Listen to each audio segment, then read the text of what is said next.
Uh-oh, guys. Here goes nothing. Definitely, here goes nothing.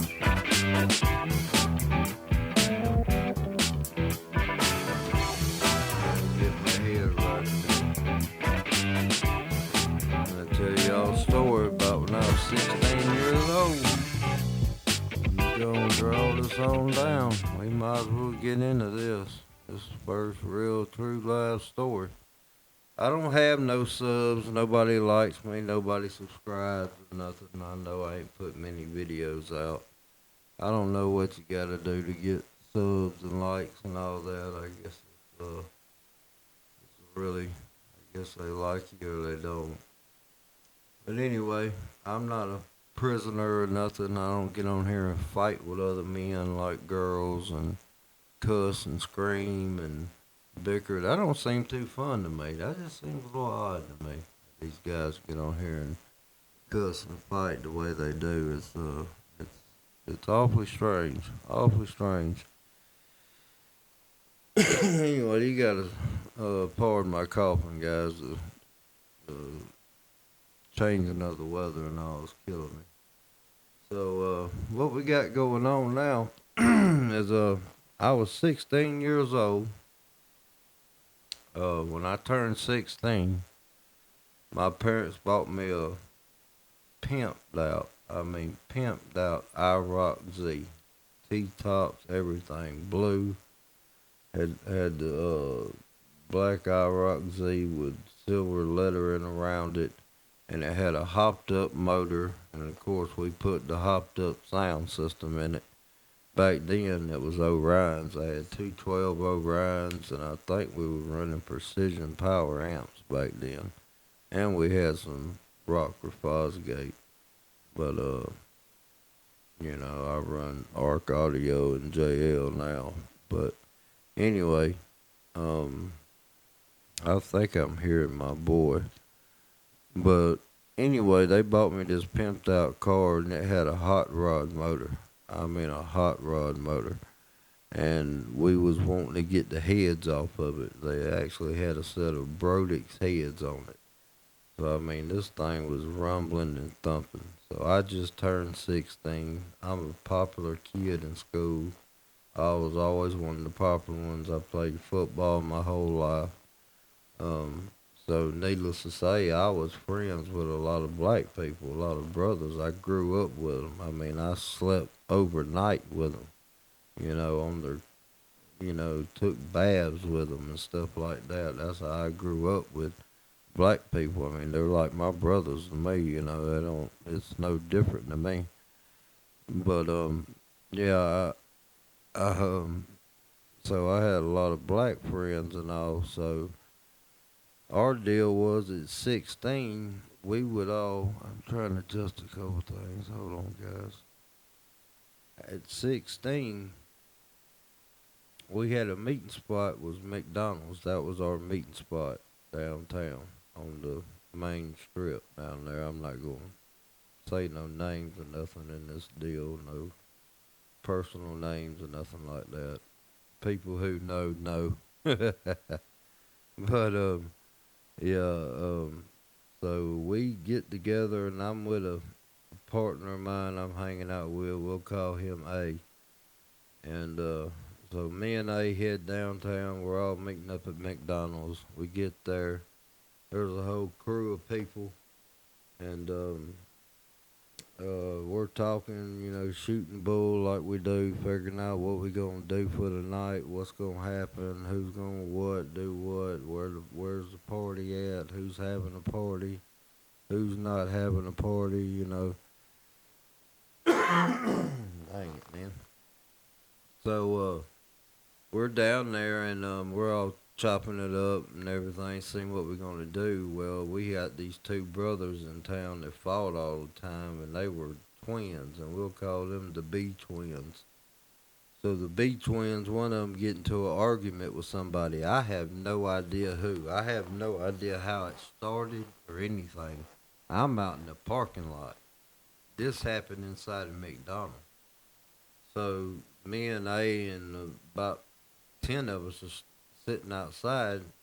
uh, about three of my buddies come rushing out and say, "Hey, get in your car and follow us." I'm like, "What?"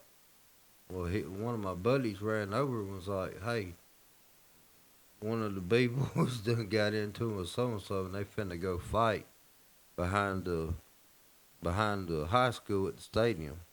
That's where we would fight a lot of times. We would fight the our rivalry is literally, you know, 6 to 8 miles apart, and so it's the county versus the city is how it goes. So we're the county folks, and so we always fought them on Friday night at parties and all that. We'd go looking for trouble. So here we go. We got something stirred up. I don't know what. So one of my friends comes over and tells me, "Hey, they're finna fight. Follow us, this and that." I go, "Okay." I see what's going on. Everybody's piling in their cars. I'm like, "Well, I know the drill of this. This ain't the first rodeo of this." So here we go. I get in the car. A's in the car. Got his door shut already. I don't have mine. I'm still kind of chattered at a couple other people. They closed their door. Well, up comes behind me out of nowhere was about 10 brothers, man. 10 black dudes that I have never seen before. And they grown. They're bigger. They're bigger than us. All except one of them. And he said something to me, and I looked out the door, and I was like, "What's up, bro?" He was like, "What y'all up to? What y'all going?" I said, "Come with us, man. They finna go fight at the high school." Well, that wasn't his plan. He wasn't studying that. I said, "Come go with us, man, and check it out. That's where we're going." He said, and he asked me something, and for the life of me, I can't remember what he asked me. But he asked me something like to hold me up, and then before I knew it, I had one, two, three. I had four of them on me, and there was at least 10. I had four of them on me. One was pulling me out of the car. Well, two of them were actually telling me, "Get out of the car, man. Get out of the car real quick." I'm like, "What are y'all doing, man? What's going on?" Well, the four, I had one all the way up against my chest. Two was holding my arms, and there was a standoff dude that was going through the car.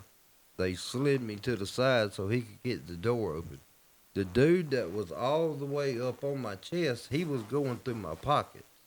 And these guys, I was like, "What the hell are y'all doing, man? What's going on here? I mean, what is the deal? Don't be taking my stuff, man." They had A jacked up the same way on the other side. And he wasn't fighting back or nothing. So, I mean, long story short, this is going bad. I mean, they're in the car. I had a little Casio back in the day. I've always been in electronics. I had this Casio Boss that flipped open. It was like the first ever hand little computer and all kinds of crap. Had algebra and everything in it.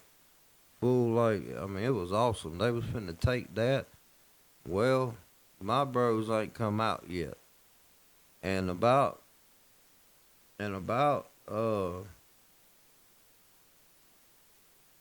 dang, this is crazy. And all that seemed like it took an hour, but it was probably 2 minutes, 2.5 minutes. And they were rummaging, they was trying to get that hatchback open and get that stereo. And out of nowhere, I heard, and I'm going to say his name because he is my dog, O Fernandez come out, and I heard him, "Hey, let that white boy go. He's with us. Don't be effing with him." And they all jumped back like something stung them, jumped off of me, every one of them off of me. I didn't see what they was going through, but I'm sure the same thing. Then they all tried to start dapping me up. "What's up, man? Oh, my bad, man. My bad." I'm like, "Man, F you, man. Trying to steal my stuff and you don't even know me." And I mean, what the hell was that all about, man? That's crazy. I said, Man, I said, that ain't gonna ride, man. That shit ain't gonna ride around here. And I was hot about it.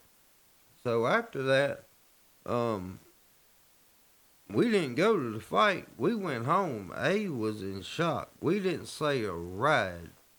the ride. We didn't say a word on the ride home. And we didn't say a word on the ride home. And when he opened up the door of the car to get out, I said, "Hey, I ain't gonna let this ride. I don't know if you are." I said, "We going hunting." And from then on, we did hunt for 2 weeks, and we found one, that young one, that I saw and recognized that was going through the car, because he was coming in and out, kind of peeking around. I actually could see him. These other guys was so on me that I couldn't really see, and I remember his face. And man, I'll be dang if he didn't work at Burger King. And we stalked him for 2 weeks, and it got to the point he was calling the cops, telling the boss about it. I mean, he's strictly cowered out. I mean, I was gonna stab him. No lie. I mean, I had my knife and everything, and my friends knew it, and they were nervous and trying to talk me out of it. Cause I said, "No, man, I'm gonna hit him at least once." I said, "I'm gonna hit him right in the shoulder or something." I said, "I ain't trying to kill him, but I'm gonna stab that bro. He ain't getting away with that, you know." But we did that on and on, and finally my friends talked me down. That was one of my main dogs. It was like, "Look, we can't keep doing this. The cops are already getting involved, and you don't want this to turn into something else. Nothing happened, you know. He talked me out of it, but I want to tell you what that did to me. From that day on at 16, that turned me so aggressive, so evil minded, in the sense of, if you mess with me or do something the wrong way, I just popped off on you. Pop, pop, pop, pop. I mean, I didn't take no chances, no hesitation. I didn't like big crowds that I didn't know who was there. Um, it didn't take the wrong wording, any kind of anything, man. I just pop off quick. I mean, quick tempered, and I just didn't like people in general. I was pissed, and it just turned me real mean. After that, I started training in the jitsu, and oh, it just got worse from there. And the next story coming up happens when I'm 17, a year later, which changed my life forever in a good way, but it was a very bad deal. But anyway, that's the story I wanted to tell y'all about me getting held up at 16 in the IROC. Um, I didn't have it much longer, and we took them heads off, and I got a little beater car that ended up being funner, and then I got a 300ZX. But yeah, I just wanted to tell y'all that story, see if y'all might get a kick out of that. Maybe y'all can like and subscribe, because I'm gonna have a lot more of these coming, and a lot more content with the truck coming and all that too. So anyway, guys, I hope y'all enjoyed that. Yep, it's a true story, and I'm sorry I'm not on here cussing and calling people all these names and bickering and fighting and all that. I don't see the fun in that. Maybe I'll get in a fight with somebody when I get bigger. Then maybe I'll get some subs. Is that what I need to do? Just start cussing and ranting and raving and get some subs? I can do that. I got a B side and I'll show it. For real. But I don't want to do that. So anyway, I love you guys. Try to like and subscribe and comment. Do the whole hookup for me, man. And I will see you. Bye.